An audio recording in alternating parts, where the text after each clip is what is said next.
Hello and good evening and welcome to August Wild Live.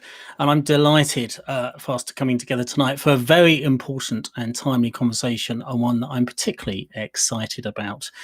Rewilding, landscape recovery. We've heard those phrases a lot these last few years and they cause quite a lot of discussion and debate.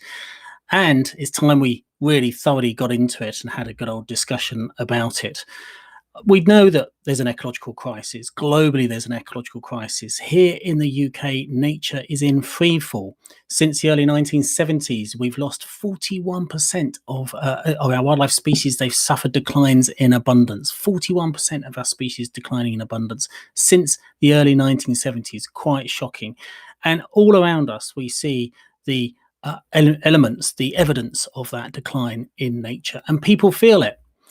And yet, we've got really strong conservation organisations in this country, like the wildlife trusts and many others as well. There is a history of nature conservation in this country, and yet we've still been seeing that decline in nature. So what do we perhaps need to be doing differently in nature conservation in the UK and around the world?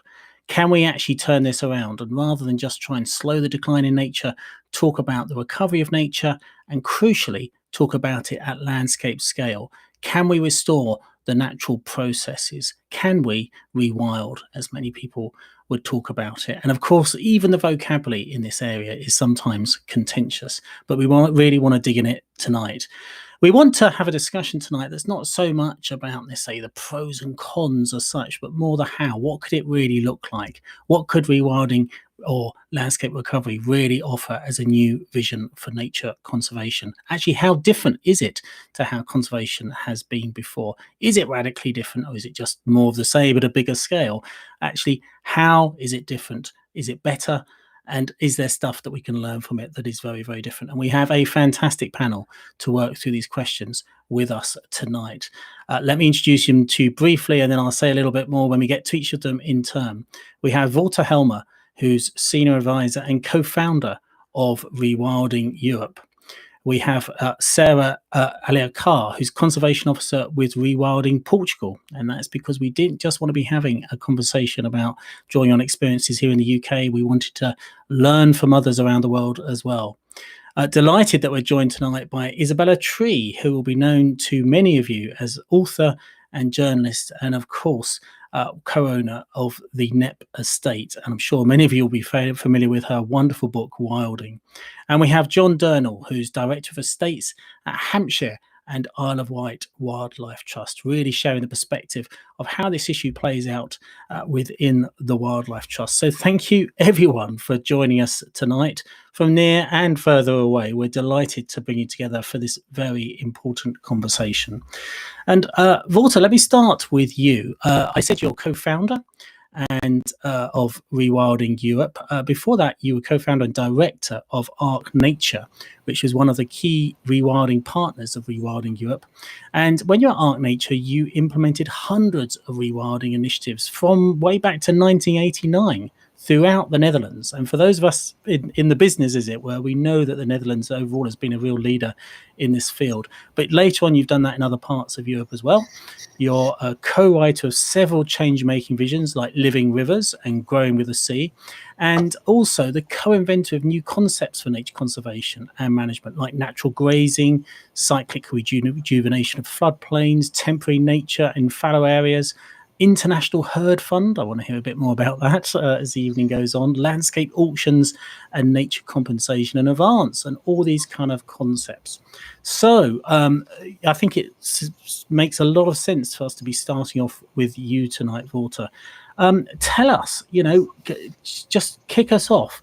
Give us a few words about your experience of landscape scale conservation rewilding, and why do you feel so passionate this is the right way forward? Well, thank you, Greg. And first, thank you for inviting me for this panel discussion. And yes, I've been rewilding actually throughout my life. When I finished my study ecology in 1986, the first thing I was how can I use my knowledge to improve the conditions for nature? And actually, I was quite disappointed at that moment by the conservation movement at that time. It was, you called yourself trust, but it was very much about distrust at that time, distrusting people, distrusting society, distrusting economies, even distrusting nature itself, by managing it to in detail. And I thought there should be another way to reconnect people with nature.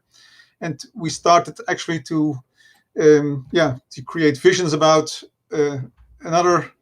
Yeah, we started in our river area, so we developed a vision about our rivers, not longer behind higher and higher dikes, but we found out that lowering the floodplains, using the mining industry actually as our allies, we could open up floodplains for rivers. By doing that, lowering flood risks and creating tens of thousands of hectares of rewild areas actually in our floodplains, and starting a complete new economy based on these, what we now call nature-based solutions. And that concept was very well received in the Netherlands. Actually, it became a national policy along our rivers. And then we felt encouraged to scale up to other landscapes in the Netherlands. Also in relation to drink water winning, cooperation with companies to secure their drink water sources by developing new nature areas.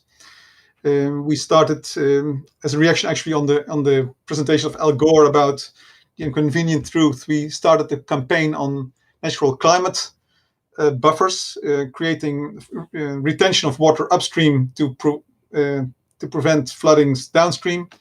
We did that on a large scale in our country, and again, when that all worked out well, in 2011 we felt encouraged to set up Rewilding Europe with colleagues all over Europe, and using the same philosophy, trying to reconnect people all over Europe with nature in a way that also benefits their own social and economic lifestyles. That's actually what we, in short, what I did the last 30 years. One of the things about this that seems incredible to me, Wouter, is you did this in one of the most populated countries in Europe. I mean, the Netherlands, you know.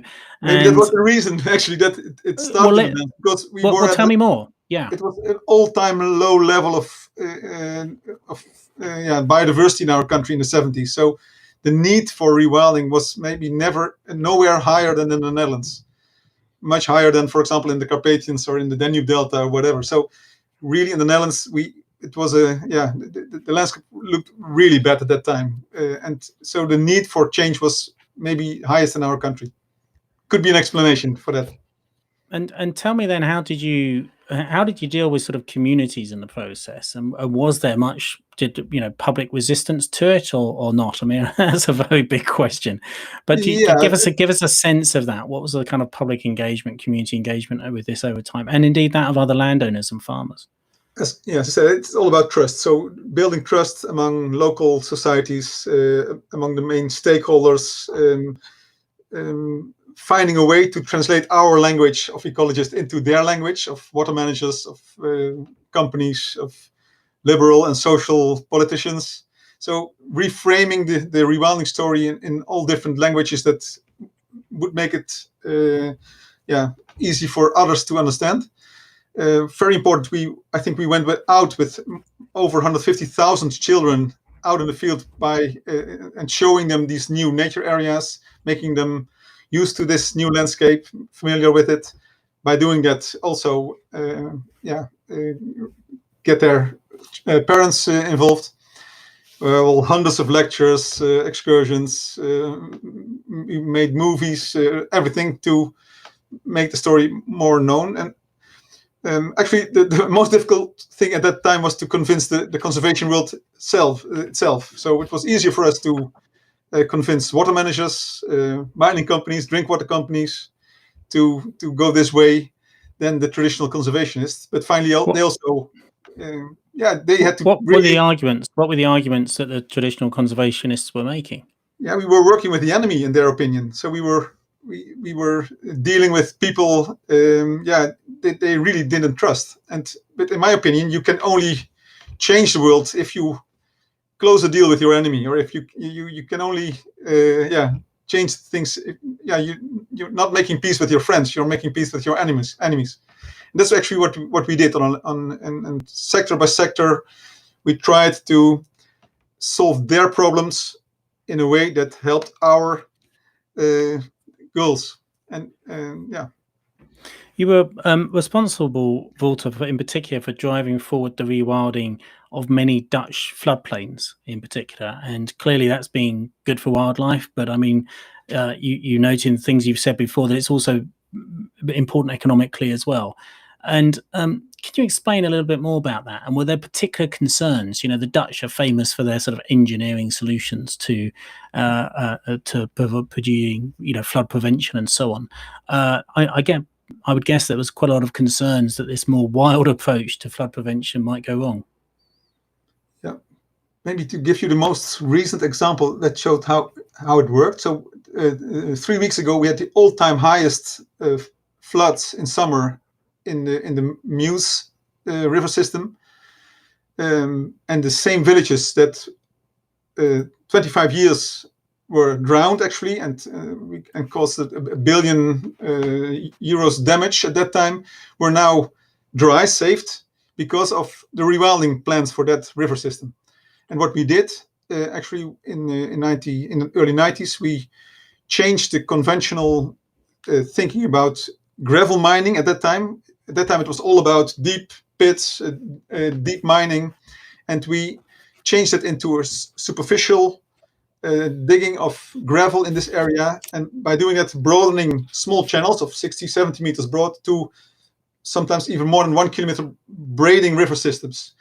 And by doing that, we lowered the high water levels with more than 1 meter in some places. And by doing that, saving these villages now this summer, and avoiding all that damage again. But at the same time, this area became so attractive that we built a completely new economy around ecotourism. So in another part of the country where we did this, we visitor numbers changed in the same time from less than 50,000 a year to more than 1.5 million people coming there for the rewilding story, to seeing the wild free roaming herds of horses and cattle, the beaver tracks and so on. But maybe, and we didn't know that in the first decades, maybe the most important economic change was in real estate. All the houses around these rewilding areas became much more valuable than in similar areas without rewilding.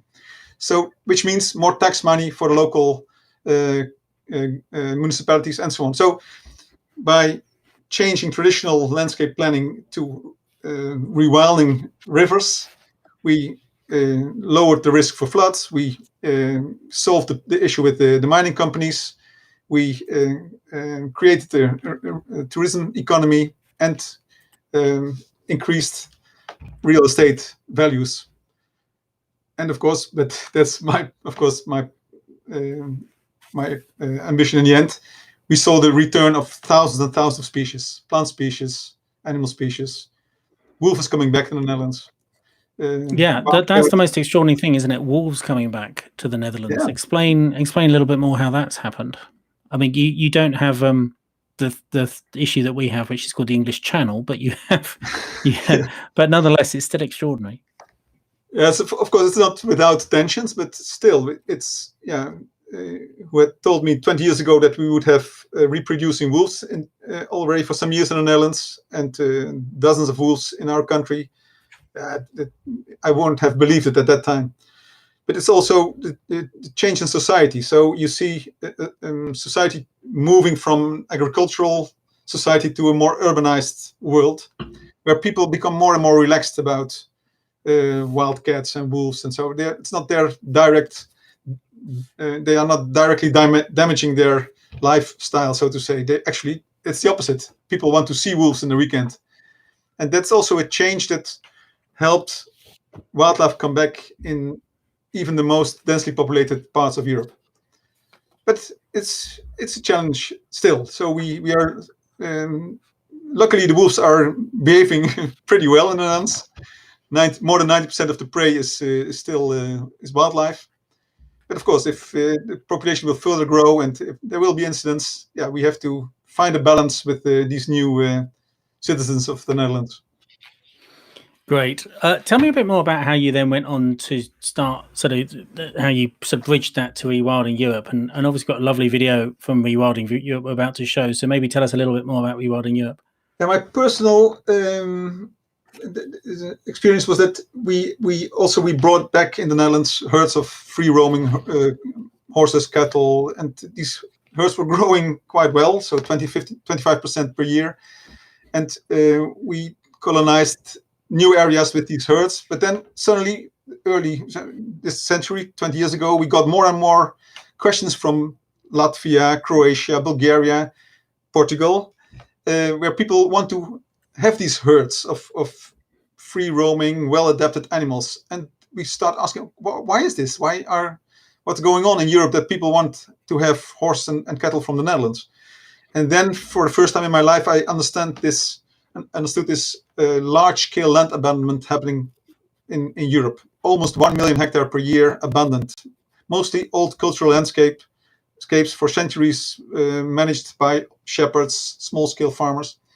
And without these people, these people leaving with their herds, these landscapes are abandoned, growing through with shrubs and trees, becoming vulnerable for fires. So there was a growing need, also, of course, for biodiversity reasons, to keep the grazing system alive. And because farmers were not longer there, their herds were not longer there, people asked us to provide them with herds. And that's how I became aware of this European dimension. Others had good experience from Africa, where they have exciting examples of flourishing nature reserves. And that we brought that all together, also with the main wildlife photographers in Europe, with Conservation Capital from the UK, who helped us with the business component. That altogether brought us to establish Rewilding Europe in 2011, and more or less on the same in the same way as we did in the Netherlands, by setting up both limited companies and a foundation. We try to we try to set up pilot projects, at the same time also develop business models behind it and help people to get their earning from the wild. We have Rewilding Europe Capital, a loan facility for startups in rewilding areas. We have a wildlife bank with which we provide herds to these areas. We have the safari company that help local people to create arrangements for tourism. So we again try to bring a vision into practice by using different tools for that. Well, let's find out a little bit more about Rewilding Europe by looking at this video that summarizes, just gives a hint at some of your work.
So, Wouter, it's been fantastic chatting to you, and what a wonderful video that is, summarising some of the work, some of the vision of Rewilding Europe. Thank you very much, and we'll be coming back to you in Q&A a little bit later. And if you've got any questions for Wouter, please do put them in there, and we will try and get through as many as we can tonight.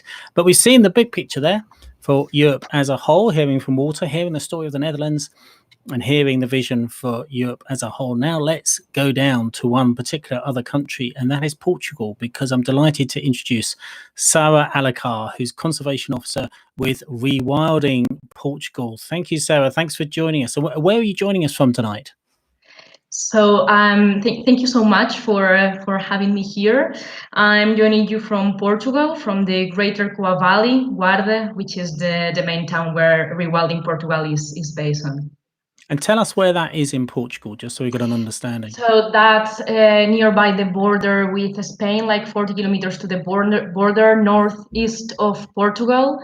So basically the landscape is very characteristic and marked by deep canyons of the Coa River, who is like the main valley Rewilding Portugal is working in. And we have landscape of the Montado forest, and bushlands, and kind of like a small familiar agriculture. Great. So tell us about the work of Rewilding Portugal. I mean, when you take that kind of vision that Wouter was just sharing, then you want to translate it in one particular country. And again, for people that know this issue, quite famous, some of the huge successes, some of the ambition that's been taking place in Portugal. Tell us about your work. So Rewilding Portugal as an association was born in 2019. We are the main local partner of Rewilding Europe. So you've seen in the video some of the images of the Greater Coa Valley. And we are doing like a joint effort here with other partners in the region to scale up rewilding in the Coa Valley. So kind of like our main unit of work is the whole basin of the Coa, because it's like an ecological unit to work in. And the aim is to have wildlife come back in the Coa Valley and to restore natural processes and complete trophy chains, and also create a nature-based economy here. One of the main things we are doing is trying to strengthen the Coa Valley as a corridor. So rivers are natural corridors, and we are doing so by like certain specific actions in the ground. So just to talk a bit about some of them, one of the things we are doing is to purchase land in strategic locations.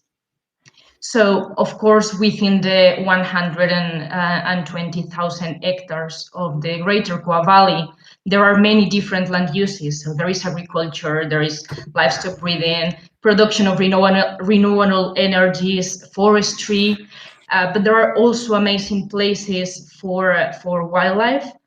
And we are trying to secure some of those places to make this ecological corridor more coherent. And we are doing so by acquiring and purchasing land and trying to secure it in the future for nature conservation.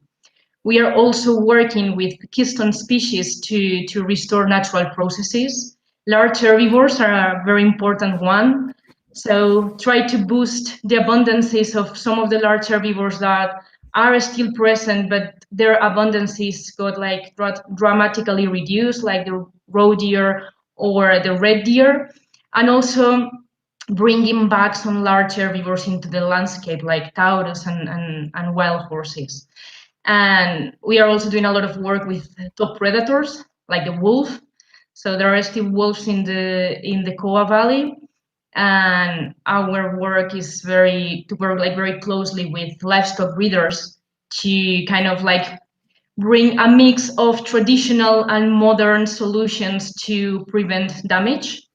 And we're also working on creating the conditions for the lynx to come back, bringing awareness of the importance of other species that went extinct in the Coa, like the ibex or the beaver, and also working a lot with the vultures to kind of like have more functional trophic chains.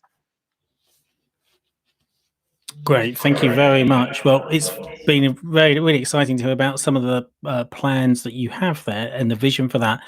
I suppose what a lot of people would sort of point out is the difference between northern Portugal and the UK is that quite a lot of the land in northern Portugal is no longer farmed in many respects. Can you tell us a bit more about what sort of led to that the ending of that agriculture? Yeah, so in the beginning of the 20th century, the seeding of barley and wheat was promoted by the government in the whole Portugal. So people started to seed even like marginal agricultural land, non-productive. So even in the river canyons, there was agriculture, and that was causing a lot of problems of erosion and homogenization of the landscape and loss of biodiversity. So there were like high abundances of some species like rabbits and partridges, but a complete absence of other species like the wild boar. But then in the 50s, the rural exodus started. So those activities were no longer profitable in those marginal lands, and then people migrated to the cities where they could find better opportunities. And so that land was the first one on being abandoned. Then in Portugal, we saw a bit of a change because, for example, here in the Coa Valley, sheep farming used to be the dominant one. And with the common agricultural policy that changed in the last 20 years, more or less, because they started to promote extensive livestock breeding, mainly with cattle in marginal areas. So now we have a mix of a lot of land that is abandoned or rarely used, not productive, not profitable, and some other that has been kind of occupied again by cattle breeding. Okay, and tell me a little bit more. One thing that I'm particularly interested in is about the Taurus. Can you tell us more about the Taurus?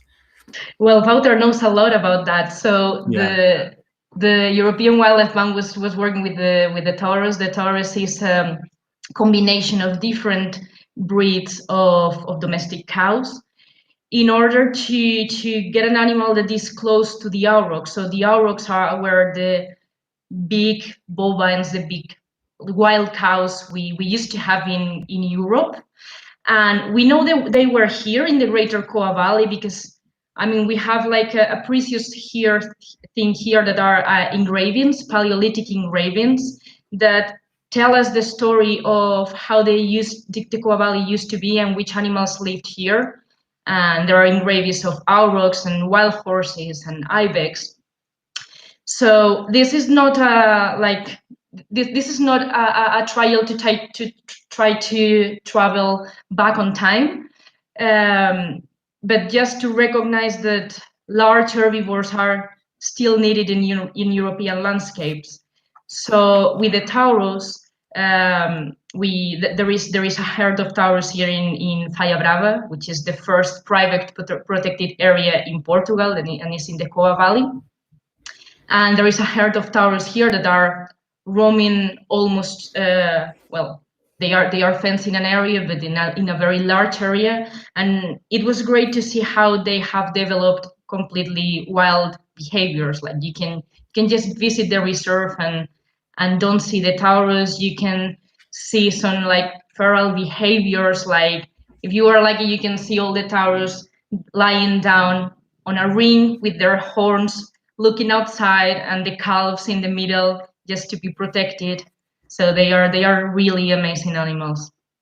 Yeah, amazing to see sort of real wild graziers like that. Absolutely astonishing. Well, Sara, thank you very much. It's been fantastic to hear about your story from northern Portugal, and we'll be asking more questions in the Q&A.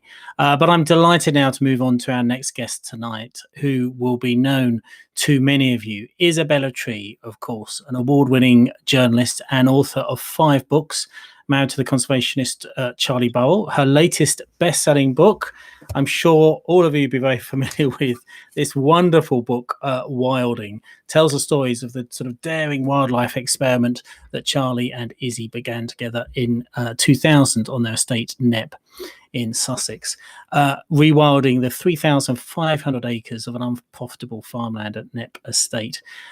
Izzy, delighted you could join us tonight. I find it really hard that anyone watching tonight would not know the Knepp story, but maybe, just to cover things off, could you give us a potted history of the Knepp story, but particularly reflections on the journey to this point? I mean, fascinating to know if you could do it again, how would you do it differently, or what do you think you've learned for anyone else perhaps starting off, crazy enough to be starting off on that wonderful journey? What would be the top bits of advice you give them? But first of all, give us that little potted history of the Knepp story. Well, we inherited this estate in our very early 20s, my husband Charlie and I. It's 3,500 acres, as you say, in West Sussex.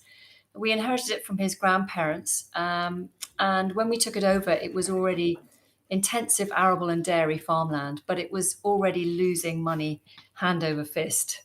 And I think we were young, and my husband Charlie felt with great optimism that he could turn this farm around, that he could make it profitable. So for 17 years, we did absolutely everything good farmers are supposed to do: intensified, poured more fertilizer, pesticides, herbicides on the land, tried to amalgamate dairies, make efficiencies, invest in infrastructure, change varieties of crops.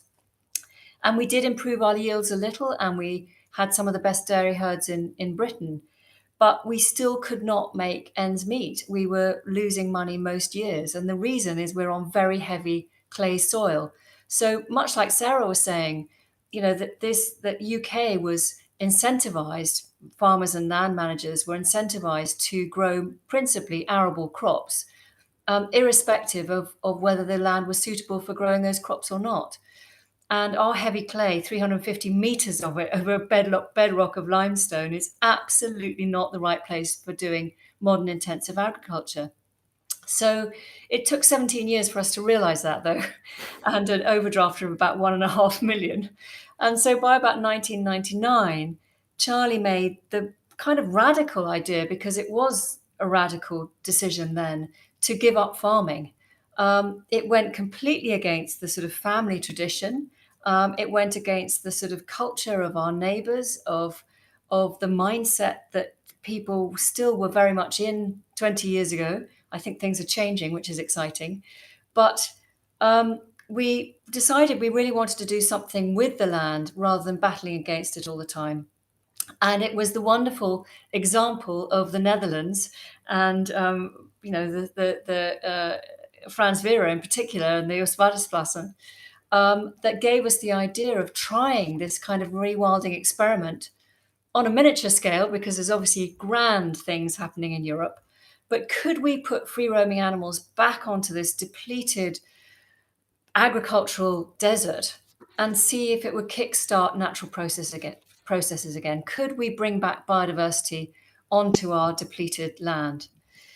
And the astonishing thing is that within 20 years, we, on this piece of land underneath the Gatwick stacking system, surrounded by main roads in the densest populated part of the UK, has now become, one of the biggest biodiversity hotspots in the UK. And we have some of the rarest species here, including turtle doves, nightingales, cuckoos. I could go on for ages, the things that have just poured back in now that the habitat has been restored. And of course, just like Wouter was talking about, we have, in a tiny way, restored our piece of canalized river and returned it to the floodplain. And again, that's another hugely dynamic system that we've got in play that helps keep the sort of natural processes functioning and kicking off and pulling the glider back into the sky. Izzy, fantastic. Well, I must say it was a delight. You and Charlie hosted me at Knepp a little while back, and a few years ago actually, and it was absolutely wonderful experience. And of course, you do offer tours, don't you? Sort of like ecotourism tours around Knepp. Look at the website if you want to know more.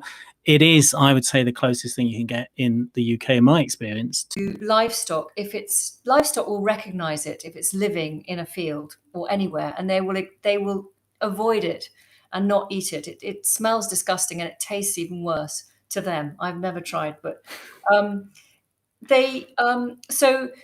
if it's cut in hay, though, animals can't recognize it, so it can be poisonous in hay. Even then, an animal will have to eat almost its weight in ragwort, dried ragwort, to get liver failure, which is what affects it and will eventually kill it. We have probably no more than about a dozen suspected cases of ragwort poisoning in the UK, according to the UK government.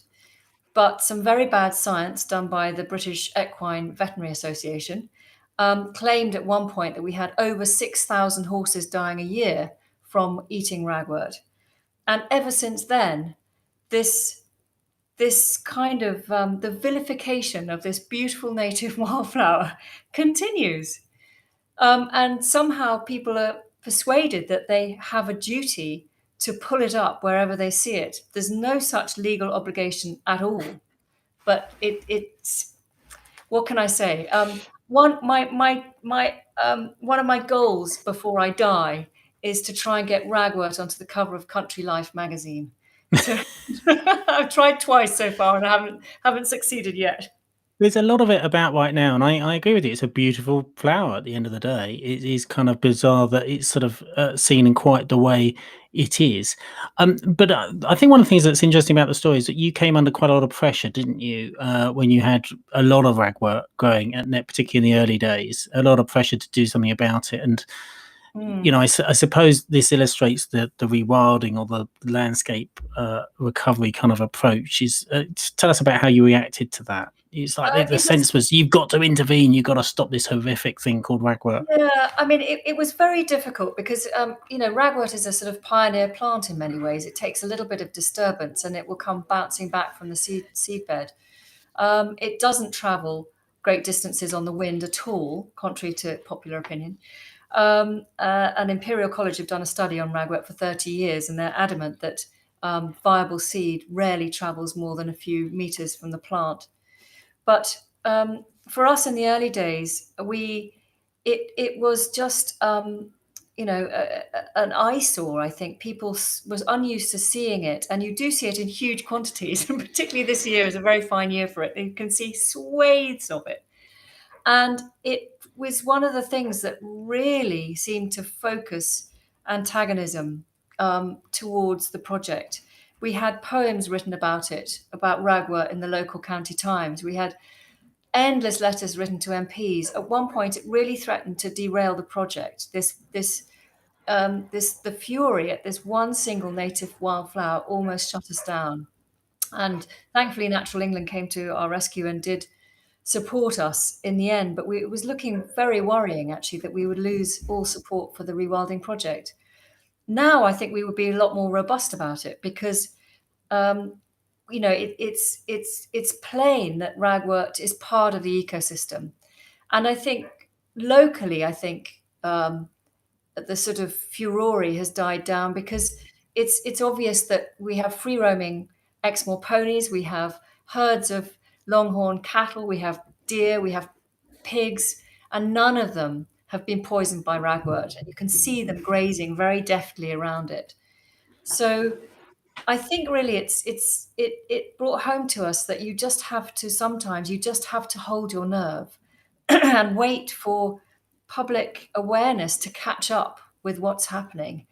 And once you live alongside an apparition of ragwort and nobody dies, no children are poisoned, no animals are left rotting in fields of ragwort, slowly I think that fear element subsides.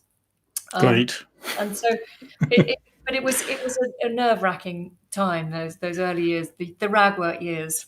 Well, Izzy, you talk about trying to get ragwort on the front cover of Country Life. You've given me a thought that maybe we should campaign for a collection of stamps of species, much maligned British native species that have we need to rewrite their story a little bit. And, you know, maybe you could suggest on on the stream tonight, maybe we'd love to hear from you. What are your ideas of species, British native species that have been much maligned, and what would be your contenders for sort of a new set of British stamps to celebrate them? We'll put ragwort on there, but what else? What else shall we have? Indeed, that would be wonderful. Izzy, thank you so much. That's been fantastic hearing about that. Before we bridge to our next guest, we've got a wonderful video from Knepp just to give you a little bit of a flavour of what Izzy's been talking about. And if you've got any more questions for Izzy, pop them in the chat and we'll try and get to them.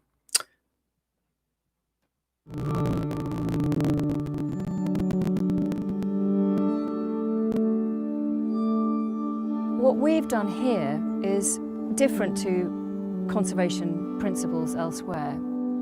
The idea behind this project is now becoming well known as rewilding. The idea is you allow these natural processes as far as possible to happen. Instead of conserving with specific species in mind, where you're focusing on keeping a habitat, locking it down as it is, so that that preserves the numbers of a certain species.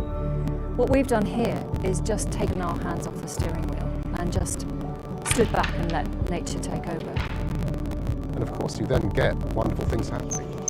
We've got nightingales, turtle doves. Barbastell bat, probably Europe's rarest mammal, has started to fly over this site. In one cow pat alone, a student found 26 different species of beetle. In a single morning we counted last year 87 male purple emperors, and that's exceptional for anywhere really. All 5 owl species here. A much more hands-off approach actually does deliver you the conservation benefits that you may predict, but also conservation benefits that you wouldn't have dreamed of. What we're learning here, I think, is a future for conservation in the UK.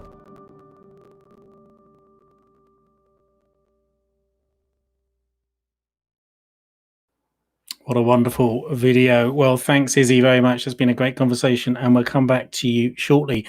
So one of the big challenges we had bringing this together tonight is we knew we needed sort of speakers from across Europe. And we also, as you know, with every Wildlife, we don't just have speakers from within the Wildlife Trust. We want to invite people in from other organisations as well. But we always like to have someone on the panel from the Wildlife Trust, and it was a real challenge for us tonight to decide which Wildlife Trust in particular we would focus on, because there are so many individual Wildlife Trusts now really engaged in the landscape recovery and rewilding agenda, and some amazing plans for the future as well. You know, every week now I hear about another Wildlife Trust acquiring some big bit of land with some grand ambitions, and it's really exciting. But in the end, we thought we had to turn to Hampshire and Isle of Wight Wildlife Trust because of the very grand ambitions they have, not least for wilder Wight, in other words, the Isle of Wight. And to hear from John Durnell, who's the Director of Estates at Hampshire and Isle of Wight Wildlife Trust. John has been with the trusts in a number of roles for nearly 24 years and has been involved in conservation land management for a further 4. And he's a very keen naturalist and passionate about the role in particular of nature-based solutions and the role they can play in helping address some of the most pressing problems that confront us today. So good evening, John. Thanks very much for joining us. Good evening, all. And John, tell us a little bit about this from the perspective and from the work of Hampshire and Isle of Wight Wildlife Trust. Yeah, certainly. I suppose the Wildlife Trust and the Hampshire and Isle of Wight Wildlife Trust had the similar model to many conservation bodies over many years. We had nature reserves, particularly in the UK. We had relatively small nature reserves, and they formed an important role in maybe stopping the rare becoming extinct or the unusual becoming very rare. But they certainly didn't address those issues that Wouter sort of flagged up very early, and the Dutch recognised, I think, very early that they weren't really very good at bioabundance, at stopping the common becoming rare, and we've all recognised that as an organisation. I think inspired by Knepp to many ways. So we've sort of launched a wilder strategy, as many trusts have, looking at how we can get very large areas of our landscape into some sort of wildlife sensitive management. And the Isle of Wight is a classic example. There's some quite pressing economic issues with farming on the island, and we've seen quite substantial land use change actually with because farming on the island, because of the bit of water between the island and the mainland, is more marginal. We've seen a big move towards maize growing mainly for a biodigester on the island, and more marginal sort of arable farming. So we've sort of looking at the Isle of Wight, and we've got a number of nature reserves, that classic wildlife trust way of doing things, but we've also approached a number of the larger landowners with a view to securing land actually funded through a nitrate mitigation project. So much as Wouter says, we've there's arguments that we're acting with the enemy, but as you say, if we can't persuade the people who don't necessarily agree with us, we're not going to persuade anybody.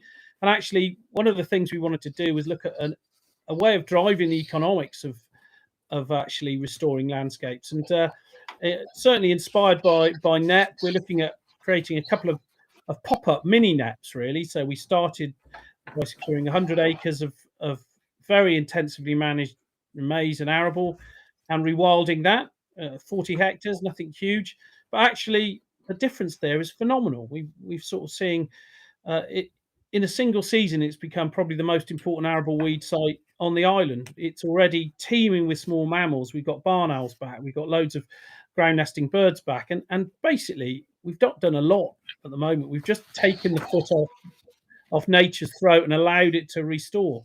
And we're now looking again, thanks very much to a presentation done by Charlie Burrell at a Wilder conference we did on the island.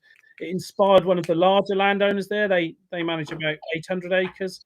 We're now taking on a 125-year lease for half of the estate, really, to rewild that. And the funds driven, again, through mitigating nitrate pollution in the Solent by taking very intensively managed, very poor quality arable land. I should think not much different from the net, grade 3B and 4 arable land that really had to be flogged to make a penny out of it, and really isn't the right place to grow those type of crops, and looking to rewild those areas and see a sea change, and hopefully see those species that are teetering from becoming, which were once abundant in our countryside, to becoming unusual and then to rare. So and we're hoping that will work with a domino effect with other landowners who see what we're doing and actually see a landscape scale change to the landscape of the island. And we think there are real opportunities there.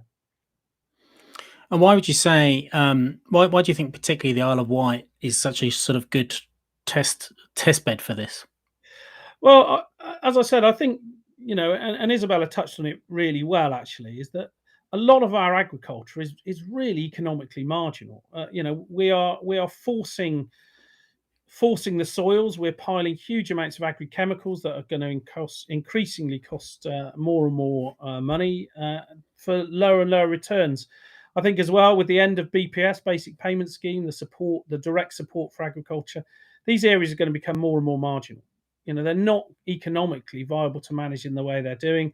And so we need to work with farmers to offer them other options. So, the rewilding, the mini Knepps, as we could call them, which are great, but we also need to have a halfway house where we work with landowners so they can retain their land, but manage it in a very different way. We're looking at, missing species stuff, soil buntings, chough, beaver. We've already got white-tailed eagle on the island. So I think we need to look at a mix of options on the island. I think one of the great problems with nature conservation in the UK is that it's been driven really by a protected area model. Nature reserves, triple SIs, great in some ways, but actually not very good at stopping decline, or actually, and even worse, at actually driving recovery. And the other thing I think is the funding for our nature conservation in the UK has been very much driven by very, very prescriptive agri-environment schemes. I was struck by Wouter saying we didn't trust nature, and actually I think it's a very good analogy. We have bodies that we enter schemes, we get funding, and we have to deliver pre-prescribed outputs, when actually wildlife may not want to go in the direction that Natural England or the government or the Wildlife Trust or me or anybody else wants to see it go, and it may decide to go an entirely different way. And unfortunately, up to now, I think that's been seen as failure, not complying with your obligations. When we need to flip that, really, and just say that's just fine. If nature wants to go that way, that's probably the way it wants to go. And So I think the Isle of Wight, I think the economics of farming on the island are more marginal, and so people are probably more open to doing things differently. Sadly, we have huge competition for land, particularly in lowland Britain, and I think that means we're going to need to look at economic models where maybe we can bring funds in through responsible capitalism, and then we've got to find ways of paying those funds back, and that might be in nature-based solutions, carbon, biodiversity net gain, nitrates, and a combination of all of those. Yeah. Well, John, thank you very much. Great to have that little insight there from Hampshire and Isle of Wight Wildlife Trust. As you were saying, there's really a lot of this work going on right across the wildlife trusts now. And just to give you a flavour from a different part of the country, we wanted to show you this video from the Great Fen project in North Cambridgeshire, a project, hugely important project by Bedfordshire, Cambridgeshire and Northamptonshire Wildlife Trust.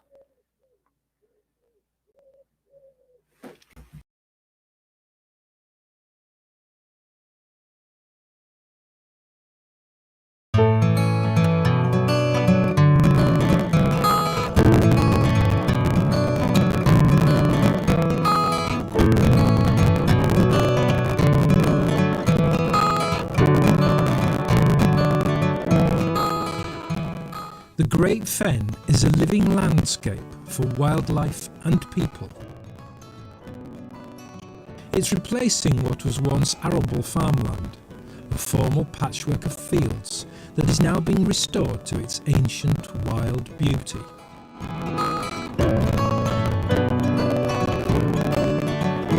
When the mostly wetland fens were drained, hundreds of years ago, farmers gained valuable land for growing crops.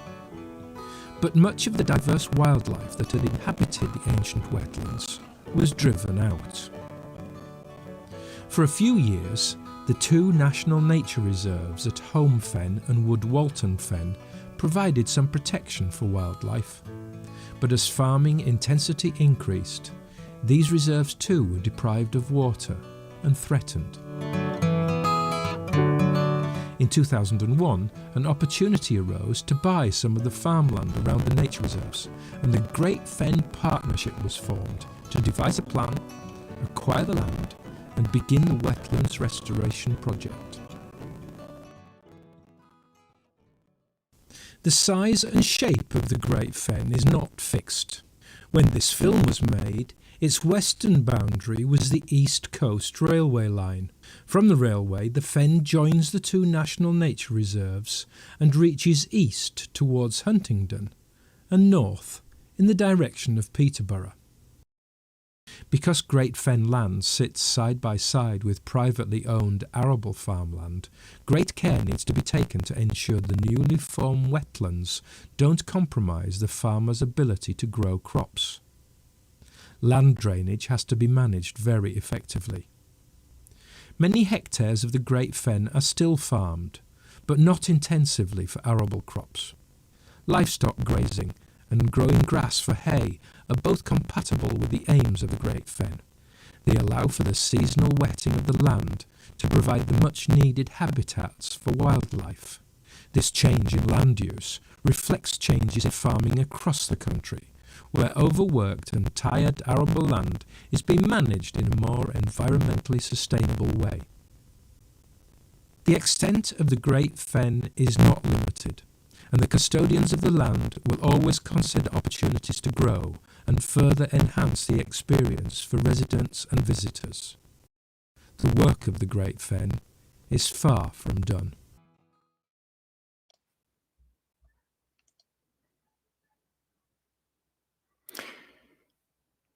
So great video there from the Great Fen project up in North Cambridgeshire. So we're into the Q&A now. Please do give us your questions. Lots of questions coming in. Thank you very much. And some great comments tonight as well. We've just seen lots of them coming in. Michael Fairness said, like the presenter said, this has been going on for over 50 years. This is not new. It's just back in fashion. Would love to get a bit of a response from the panel to that. Sarah Cunningham says, I wonder if this shift towards the cities will hold. At least in the pandemic, we've seen the opposite in some places, a shift away from cities and back towards the countryside. Sheila Reed has said the government has to support very small farms like mine to maintain wild areas, as we already do. Butterflies, birds, deer flourish, but people still need feeding. And I want to pick up that one really, because the question that is often put to me whenever I talk about landscape recovery is the suggestion, but don't we have to feed people? You know, how are you going to grow all this food if actually you're giving so much land over to nature? I'm sure you've all heard a different version of that. Panel, tell me, how would you respond to that? Who should we start with? Izzy, let's start with you. Yeah, it is absolutely a crucial question, and it's absolutely justified.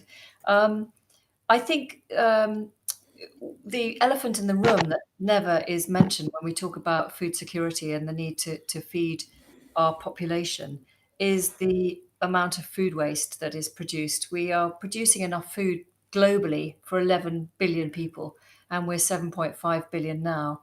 We waste 40%, 30 to 40% of our food. And that really has to change. We'll always need land for growing crops, for growing food production. But we obviously have to change our ways. We have to stop ploughing because we've got to stop losing topsoil. We've got to stop chucking chemicals and over that soil because that destroys the soil function, but it also pollutes our rivers. And we lose the whole hydrology, the water storage capacity of our land. So, and as well as biodiversity, of course, which is kind of the litmus test of whether a land is functioning or not. But how I see rewilding is, you know, you have your areas that are productive for food, like Knepp never was, that continue to produce food intensively under a different system, under a system of regenerative agriculture. But running through that system, even in the most, you know, the largest scaled areas of grade 1, grade 2 land, you still have rewilded areas running through it so that they provide the buffers for pollinating insects, for pest control, but also as wind breaks, as weather breaks, as microclimates. That's the sort of life support system, if you like, the arteries that need to run through our intensive food production. So I think rewilding, really, we can produce as much food through regenerative agriculture as we already are under chemical systems, but we can do it in a more sustainable way, and we can do it even more sustainably if we allow rewilded areas to run through that new regenerative agriculture. Yeah, thank you. Wouter, you must have had this in the Netherlands as well. You know, all that rewilding you were doing there, weren't you just causing people to starve, surely? Well, first in the Netherlands, we have already counted that if we, at this moment, we are the second food producing country in the world after the United States. This is for this small country.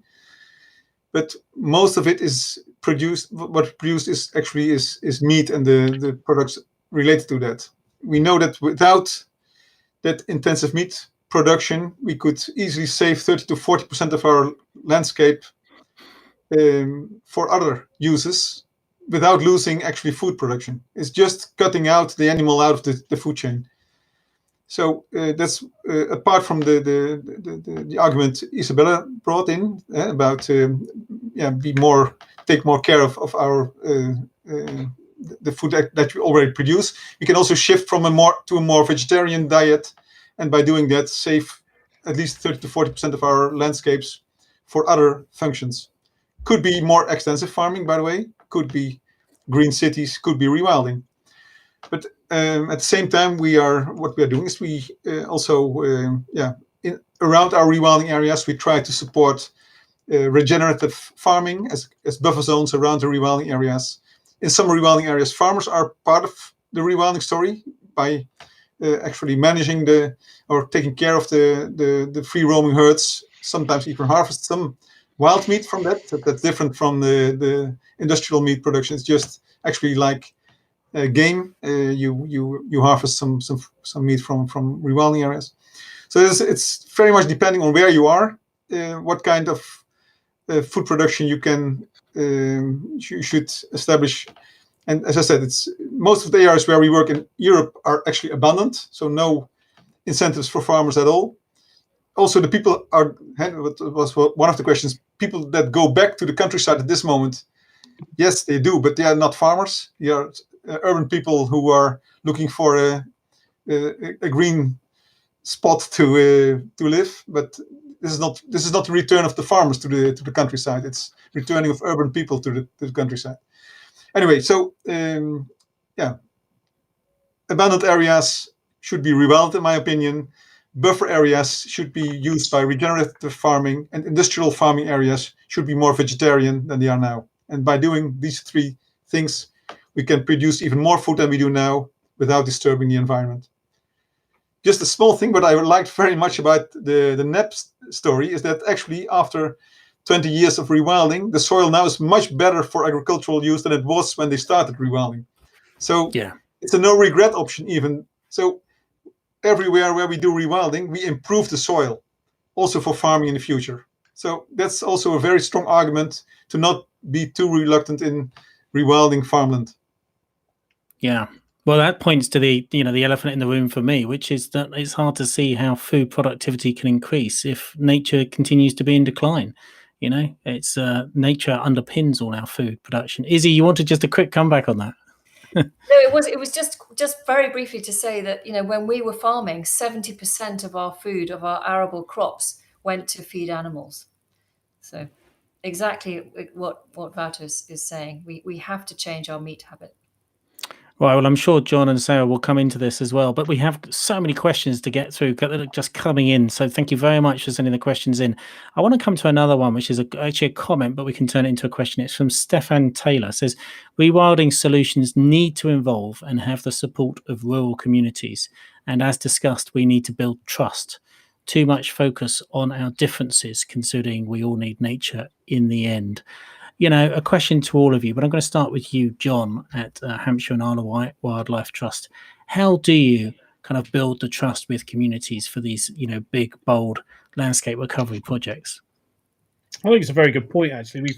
We've obviously launched in parallel with our sort of Wilder Land and Seas or Wilder Communities strategy, which is about involving people. But I think, particularly with the rural communities, I think what we need to do is sort of do some work on the economics of it, and actually tourism is going to become an increasingly important source of income for rural communities. So I think it's going to be really important that we demonstrate that there is an economic return for doing these sort of things, and that as tourism and diversification becomes more important for farming and rural communities, I think we need to work with them to actually identify new income streams for those communities, so they can see that it's actually something that benefits them. And if you look into the third world, whether it's gorillas in Rwanda or elephants in Southern Africa, if you can enable local communities to benefit economically, then I think you're halfway there to get them to buy into the project. So I think that's really important, actually. And actually, if we're honest, over the last 50 years, the number of people who actually genuinely work in agriculture has fallen off a cliff. There's fewer and fewer people. So actually, I think the economic benefits that we can demonstrate by doing things differently are manifold. And just to go back on farm production, an awful lot of the farming we do in floodplains is entirely unsustainable. It's really damaging the rivers. You're watching your base product, the soil, wash down the rivers and actually significantly impact on those river systems that have a huge economic value in themselves. So I think it's going to be about us working really hard to demonstrate how people can actually make a living associated with these schemes, rather than, as you say, standing different corners and shout at each other. And Sarah, in Portugal, in northeast Portugal, where you've been doing that work, clearly, it's obviously a much sort of lower population densities than some of the areas we're talking about in the UK or the Netherlands. But all the same, what you're doing is reintroducing species that some people would be quite concerned about or might perceive as dangerous or a threat to livestock and so on. Tell us about the work you've tried to do there to build that trust with local communities. Yeah, a lot of our work is with local communities, I would say most of it. So right now, the only species we have introduced are large racehorse horses, Soraya horses. But for example, wolves were here. So we have we have to work with the communities to accept what is already in the landscape. I think communication with them is a very, very important thing. Communicating, listening, supporting, is about getting compromises. So rewilding sometimes challenges some of the traditional views of rural communities, because all of us come from a more utilitarian point of view, in which nature is worth it only as far as it's very useful for us. And sometimes it's not clear how is it useful. So we are doing a lot of work on awareness and giving support to local people. I'm going to put practical examples. For example, when here in the northeast Portugal, most of the ground are hunting grounds. There is hunting everywhere. So when you want to stop hunting in some areas for the recovery of wild populations like rabbit that has dramatically decreased here and is a keystone species for the golden eagle, for the Iberian lynx, of course you are challenging the traditional uses of the ground and talk and explain what is your view, listen what is their view, and trying to set compromises. In terms of the wolf with the farmers, I mean, of course, coexistence has been possible in Portugal because wolves haven't got extinct from the country. So in a way, people have managed to live alongside a wolf with all the challenges it entails. But what we are trying to do is also showing how the large herbivores can be are very important for the wolf to have an alternative food, and also showing different ways of protecting livestock.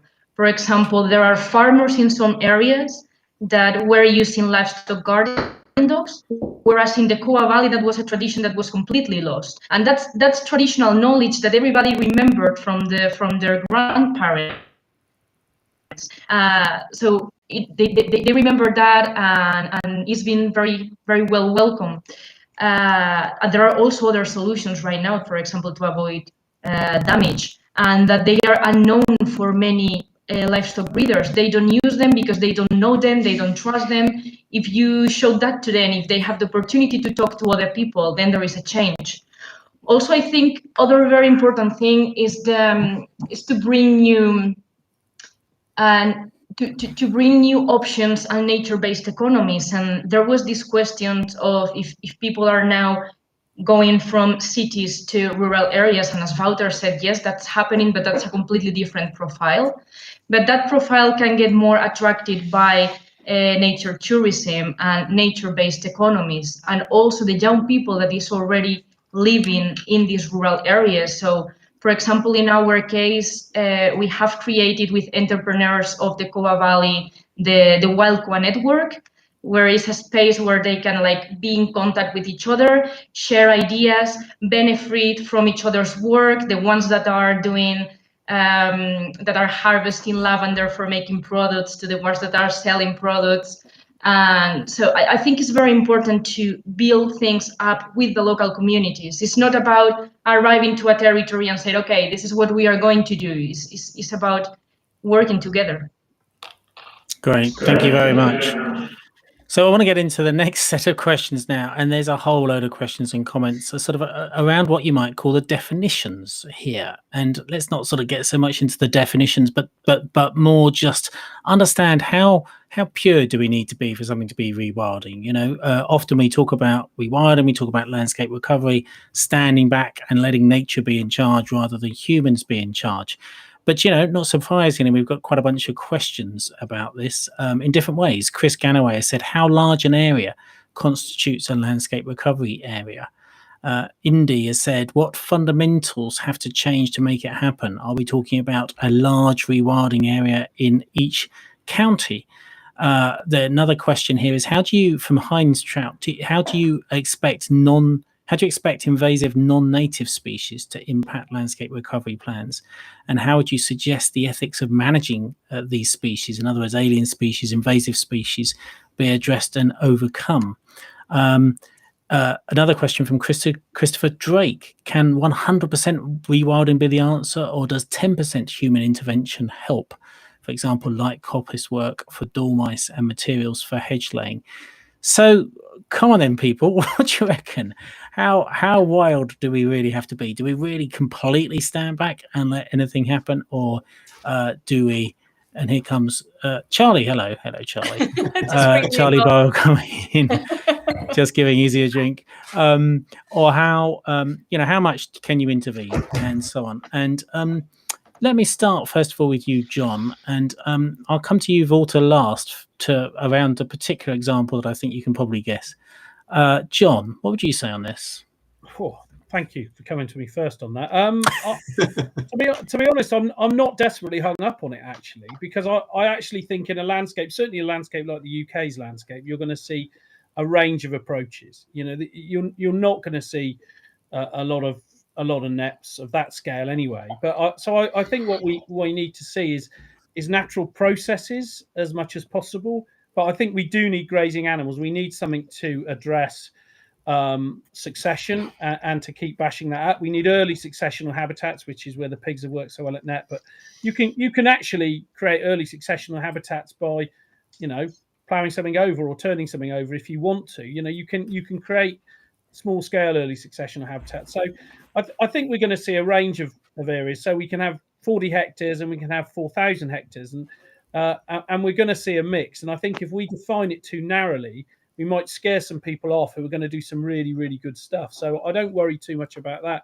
I also think with invasive non-native species, actually, if you allow free ranging animals, and for instance, and don't fence river valleys out and rivers out because of fishing, they actually sort your non-native species out quite a lot. I mean, Himalayan balsam thrives along fenced river valleys. It doesn't do too well where your animals are walking up and trampling it and eating it. So I think where we define things too tightly, we actually seem to create problems. So I'm gonna slightly cop out and say I'm not too worried. I think what we want to see is wilder across the landscape rather than necessarily define rewilding and say you're doing it and you're not.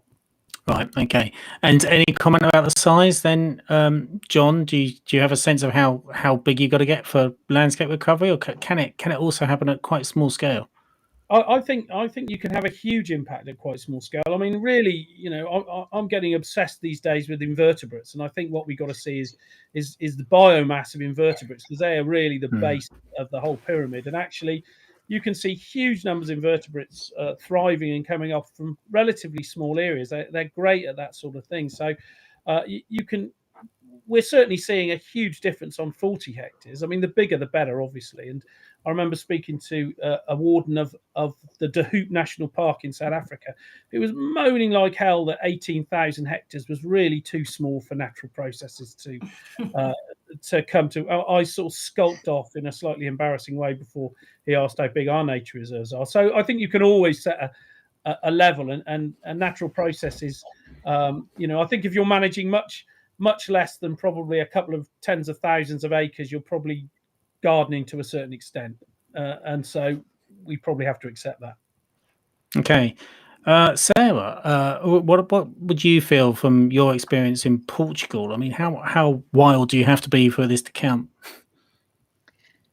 I mean, I agree with John in the impact that small areas can have. I think we should not focus on a magic recipe on what we have to do. I think rewilding can be many things, and in certain areas it would be possible to have an area of 20,000 completely wild hectares.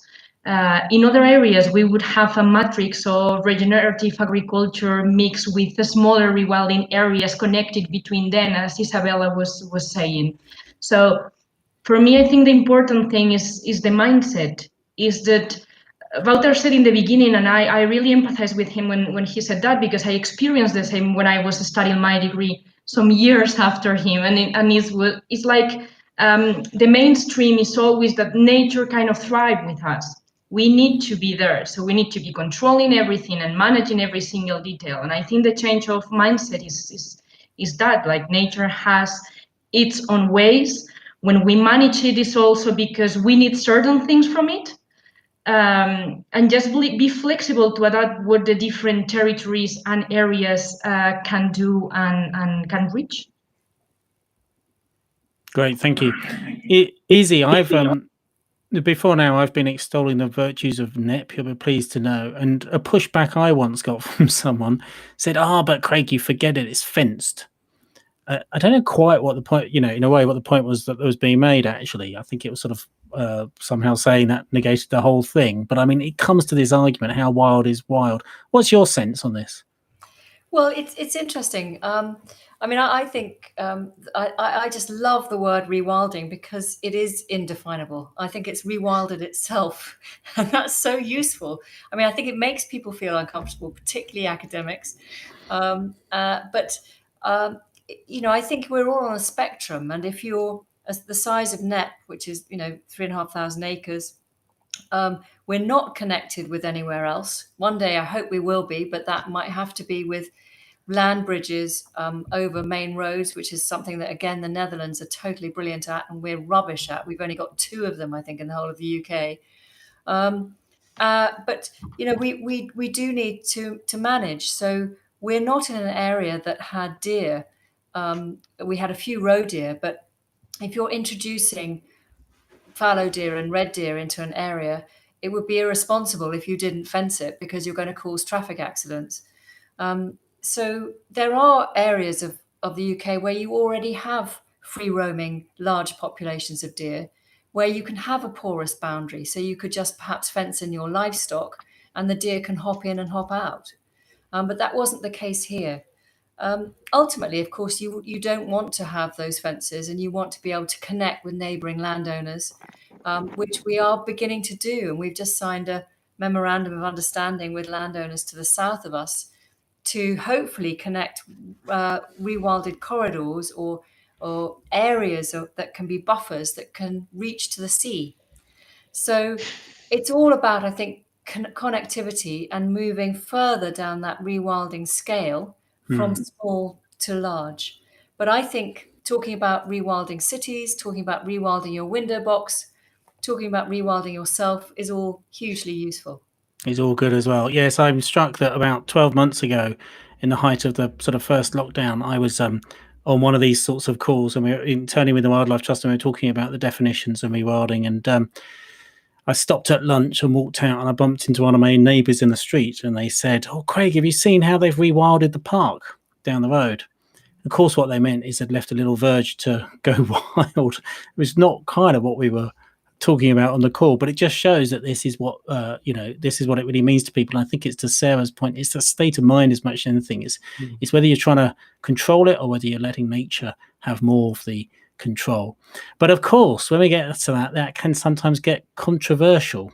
And Wouter, I have to ask you, Jill Butler has asked the question tonight. She said Netherlands has led the way on this agenda, but what has happened at Ulvasterplassen? Do people get so far and resist wilding? Maybe tell us the story for people that don't know, kind of what happened there and why, what are the particular difficulties there, and tell us what's happened since. Yeah, that's a good question, of course. It's not, it's just one of the rewilding areas we have in the Netherlands. I can tell you we have in the moment, over 120,000 hectares of rewilded hectares, of which the Oosterwolde was, of course, one of the pioneering examples, and inspired us and many people to do rewilding in reality and set steps in the wild direction. And so I very much agree by everyone what everyone has said this evening. So rewilding is, everybody can rewild. It's setting steps into the wild direction, but every step is not a definite one. So we have to, rewilding is not a recipe with a blueprint for nature. It's a learning process very much. We are learning with what we're doing, and the Oosterwolde actually it's a great experiment in rewilding and how to give nature the freedom to shape a landscape.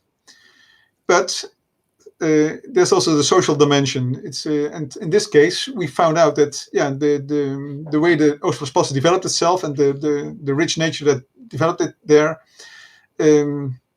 also created conditions where at certain moments, at the harsh winter, a lot of animals died, and at that moment it was simply too rough for society to accept. And I think these kind of things we face with rewilding. So, as I said earlier, with the wolf, there will be a moment that maybe we will have to do something with wolves in the Netherlands. But so sometimes it's 3 steps ahead and 1 back, and look again at where we are, and try to find a way to create a new balance between society, nature, and that. Again, I think one of the big lessons we learned in rewilding is that it's never done. It's and the solution of yesterday is not the solution of tomorrow. Climate is changing, society is changing, nature is changing, and in our rewilding work, we have to be alert every day how to anticipate on these social, climatological, and natural things. And in my opinion, the Oostvaardersplassen has brought us very far. It was one of the most inspiring stories in rewilding for decades. There's now a kind of fixed situation. The government decided to be more in control there. But at the same time, everywhere else in the Netherlands and Europe, we are setting steps further. And I'm sure Oostvaardersplassen will also pick up again on this story towards a wilder Europe, where people are more relaxed about how nature is organized and understand that nature has a track record of hundreds of millions of years to organize itself, and that we can be more relaxed about natural processes in the future. But But it was that public outcry of people sort of seeing dead animals and so on that kind of led to the controversy around it, wasn't it? But as you say, that's all. At the same time, so the people who are offending the Oostvaardersplassen, they at the same time, they also should understand that the horses in Oostvaardersplassen during their life have a much better life than all those horses in stables that are just used as bicycles. You use them if you want to ride on them, and the whole social life of these animals is forgotten. Where in Oostvaardersplassen we have seen how animals can thrive in a social setting, and I think those things are, maybe it was too early now, but we will come back on that issue. Yeah. I think. Well, I mean, it's one of those things about wildlife documentaries on TV. You know, it's amazing how much gets cut out because actually we just can't. Audiences won't enjoy seeing it, so they're severely edited. A lot of those, and actually just learning, what is real nature, real wild nature is kind of an interesting and important thing, I think, for us to do one way or another. Just in the last going few... in the right direction, Greg. So exactly. If you see what's happening now worldwide on rewilding in Europe and even in a country like the Netherlands, where wolves are coming back. So I'm completely optimistic about the direction we are going. But it's not just one straight road. It's we are doing this with a lot of people, stakeholders, and learning from what we are doing. But doing is the most important thing. Great. Well, look, I'm going to come. So I'll come to you in a second, but we're running out of time. I'm afraid this is how these things always go. There's so little time left. So I'm going to come to you all for final thought. But before we do so, I think just to get a sense, the other big thing we haven't really talked about is how people can get involved in one sense and another. We've had a lot of questions on this. Kim Knightley has said, can small actions on your own land make a difference? Prue Stone has said, how can business find a rewilding partner? Prue, just give us a call at the Wildlife Trust. We'll pick that up, but others might have answers as well. Melissa has said, how can members of the public like me get involved in rewilding and make a difference? Alessandra has said, how can we use these concepts to transform the green areas in our urban and industrial sites? And many, many more questions along the theme of that. How can people get involved? It's very exciting. Brilliant comments tonight about how inspiring this conversation has been. So many more. Obviously, the comment made that creating corridors and stepping stones between these rewilded areas are very important for that wider landscape recovery. That from Sarah Cunningham. So many more. But to pull all the thoughts together, this is a very optimistic, a very exciting kind of conversation we've been having tonight. And no big surprise, people find it inspiring and they want to get involved. How best to do it? Sara, I'll come to you first. Well, I think there are different ways to get involved. It's funny they have asked that question of how to rewild their own areas, because that is a question that we get more and more often from Portugal, like people contacting us and saying, how can I have this small piece of land, what can I do? One of the things we wanted to do and we hope to do in the future is to do a handbook of rewilding for landowners, like how can you do that in your own area? Someone asked about the businesses, how they can find a rewilding partner. I think there are many different ways. For example, we are working with wine estates in the Douro River, and we have launched a rewilding wine that is supporting the rewilding actions in the ground. And at the same time, we are doing monitoring in the area of these wine estates. So I guess it's to be proactive and get in touch with associations and just reading inspiring books. And I don't know, I wanted to ask, I wanted to add something before about the size of rewilding, because I mean, it works everywhere. You said, Craig, the part of the urban parks and the grassland, and you see a huge difference in the number of insects that are there. I think it's also a lot about the concept we have of beauty in the landscape. You know, people used to think, oh, but that is dirty. Like, what does dirty mean with nature? So I think we also have to do a work on educating ourselves on what are the kind of landscapes we also value. And in Faia Brava, for example, which is the first private protected area in Portugal and the first place for rewilding, you see that mix of the old cultural landscape with the old features and the rewilding things that are happening with the free roaming horses and the taurus, and now a much more developed forest than the one you have outside the reserve that is plowed and completely managed. Yeah, exactly. Wouter, how would you say people can get involved? Well, rewild your balcony, rewild your garden, support the Wildlife Trust in their rewilding actions. Go to the rewilding areas in Europe, visit the people there, support their way of rewilding. So on all levels you can contribute to this new movement. Fantastic, thank you. John, how would you say people can get involved? And I know you've been doing some fantastic work in Hampshire and Isle of Wight Wildlife Trust on just this. Yeah, with our wider communities approach. But I think it is going back to that, is don't worry too much about, you know, the fact that you're not going to have wolves roaming through your area. You know, 80% of ponds in the UK are in gardens. You know, if you add all of those wetlands up, you know, our urban landscape is the biggest wetland in the UK probably now. You know, it is where all those invertebrates and amphibians thrive. So you can do your bit. And when you add that together, it makes an enormous difference. So I think that's one thing. The other thing I'll say is you know, invertebrates can rewild. 99.9% of the wildlife that we want to recover hasn't got four legs and eyes pointing forward. You know, there's a vast amount you can do on the small scale. So, and I think there's a huge. I've forgotten how much people spend on bird food. People will spend their own money on rewilding their patch because it makes you feel better.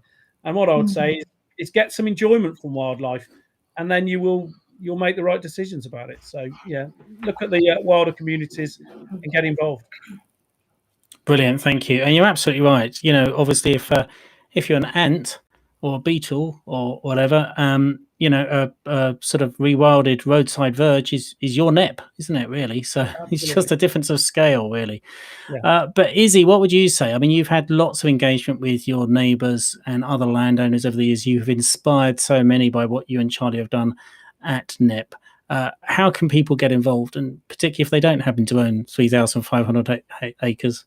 Well, I'm going to make a sort of shameless plug here, but Sarah's idea, great minds think alike, and Charlie and I are working now on a wilding handbook, and which has turned into a bit of a rewilded monster itself, because it's everything from large to very small scale. So we go into small farms, farm clusters, back gardens, graveyards, cemeteries, window boxes, urban areas. So hopefully that will give lots of ideas, and there'll be a big directory in the back of that, which will give contacts and definitely are always, when we get asked this question, I'm afraid our immediate answer is contact your wildlife trust. that will connect you with the network that can give you the ideas and kickstart the rewilding journey.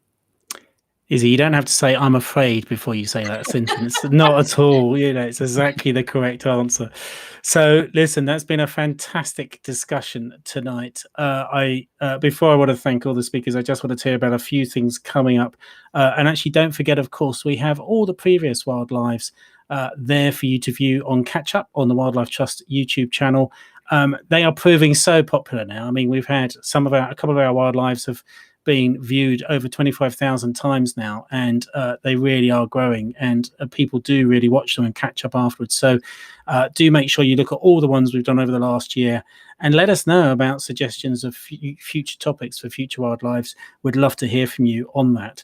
Our next Wildlife is going to be on the 16th of September, and following on from this one, it's going to be all about beavers. How more exciting you can get on that. The Wildlife Trust this year have reintroduced a record number of beavers. Of course, for now, we have to do them in enclosures, because I haven't yet got the permissions to allow them to roam free, as it were.